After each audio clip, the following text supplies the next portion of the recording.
Hello guys, today we are diving into the hot topic of Binance listings. For a long time, the crypto community has been buzzing about the Binance effect. What is the Binance effect? It's the idea that if a project gets listed on Binance, its price will skyrocket, sometimes jumping tens or even hundreds of times. For example, City Act shot up 2100% on its first day, peaking at a mind-blowing 4500%, delivering huge returns for short-term investors. PNUT surged 255% on day one, hitting later a high of 2118%, showing serious market potential. And TENA, despite not being a meme coin, stood out with a peak gain of 197%.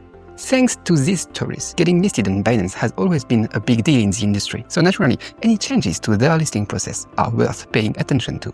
And recently, they did just that. Binance updated its listing mechanism yet again. But things are different now. Some coins, even after getting listed, aren't climbing in price. They're actually dropping. So is the once foolproof Binance effect still a thing? Does getting listed on Binance still guarantee a massive pump? Or is the old trick getting harder to pull off? Today, I want to break down what's going on with Binance listings and tackle these questions. If you are into these kind of topics, drop a comment below and subscribe to my channel so that I know and I'll be sharing more insights like this in the future. You can also join my Telegram linked in the description below. It's my personal Telegram for the moment, so you can contact me directly if you have any questions, but I'm planning to build a community soon where I'll share some alphas before everyone else. So that may interest you.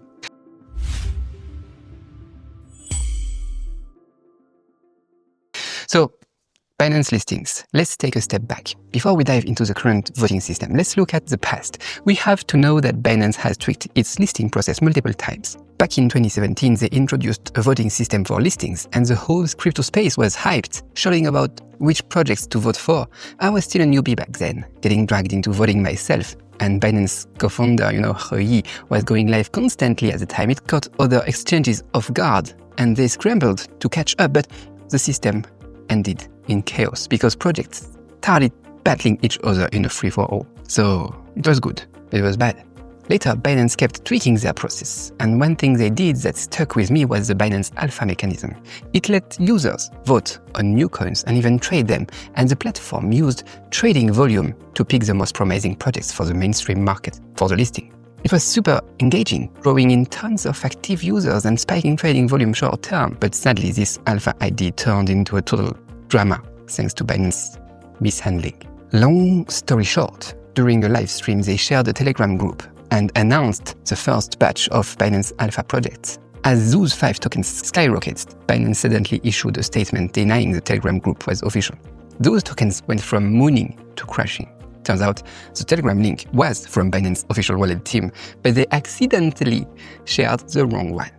I ended up losing a couple hundred thousands, maybe USDT in that mess, because who could have predicted an official team would fumble like that, For smaller investors who jumped in, it was a brutal black swan event. That fiasco left a big mark on me, and the community was pretty vocal about their frustration too, though it eventually fizzled out. But this shows that designing any listing mechanism, especially when involving community input, is a huge challenge. So with this new vote to list or delist system, has Binance learned its lesson, or are they repeating past mistakes? Because yes, Binance new current vote to list and delist system has already gone through 2 rounds, so we can analyze that and get some answers. So with these 2 rounds of vote to list and delist, I have dug into the details for you.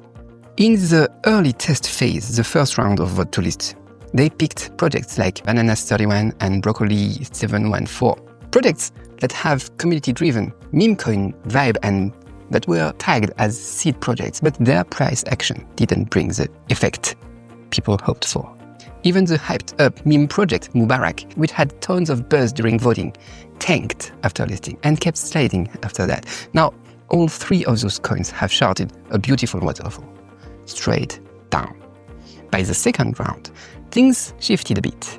We got projects like Ondo, Big Time, and Virtual, all backed this time by heavy VC money and with sky-high valuations, like Ondo's reported multi-billion-dollar FDV. If that's the kind of projects that came out on top, it makes you wonder, is voting power tilting towards big capital?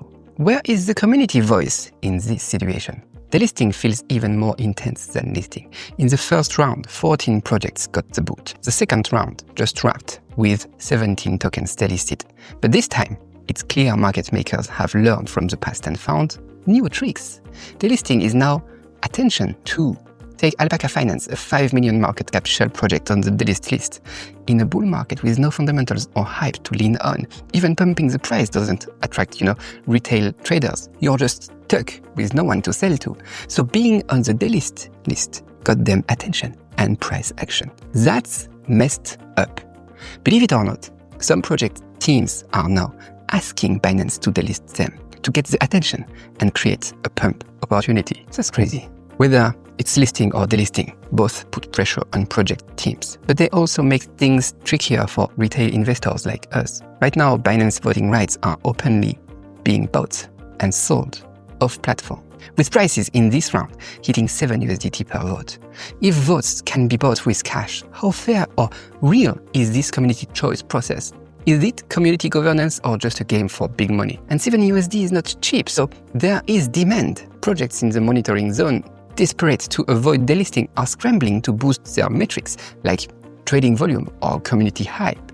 This might spark some short-term market action, but it also risks fake data or short-lived pumps. We need to watch out for this, survival-driven market swings. In this environment, are project teams really focusing on build and build, or just obsessing over market cap and management and market manipulation? For big players, the so-called, whales, does this create a new playground to exploit the rules and harvest profits? I think so. The community has been vocal about all this too. Some say, with vote to list, projects just buy votes for themselves. With vote to delist, failing projects buy votes to save others. Binance, co-founder He saw that too and joked in a tweet in Chinese saying, "Next time no one picks the delist." But we all know that it's not just happening. It's just a slight nod to the frustration. The market's been kinda dull, lately, with altcoins looking super bearish. Someone put together a chart comparing Binance listing prices to current prices, and it's a sea of red. This cycle probably won't have an altcoin season like the ones we had before. Seeing that, you can guess it. But anyway, at its core, this highlights the big dilemma of exchange governance. If you rely entirely on voting, you risk bad coins driving out good ones, or rich projects buying their way into the platform. But if the platform meddles too much, it kills the point of community participation and invites complaints about centralization and opacity. Binance has been experimenting with listing mechanisms, trying to balance efficiency, fairness, and community involvement, but clearly, the perfect governance model doesn't just happen overnight. Isn't this the classic downside of centralization? I think so. So for us regular investors and market watchers, it's time to accept that the days of riding the Binance effect for easy profits might just be over.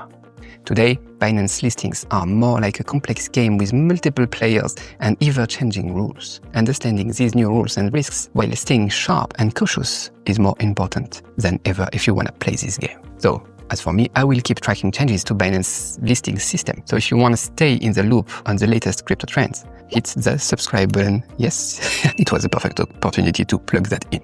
And yeah, tell me what you think about all that in the comments while you are at it. That's all for today. Merci et au revoir.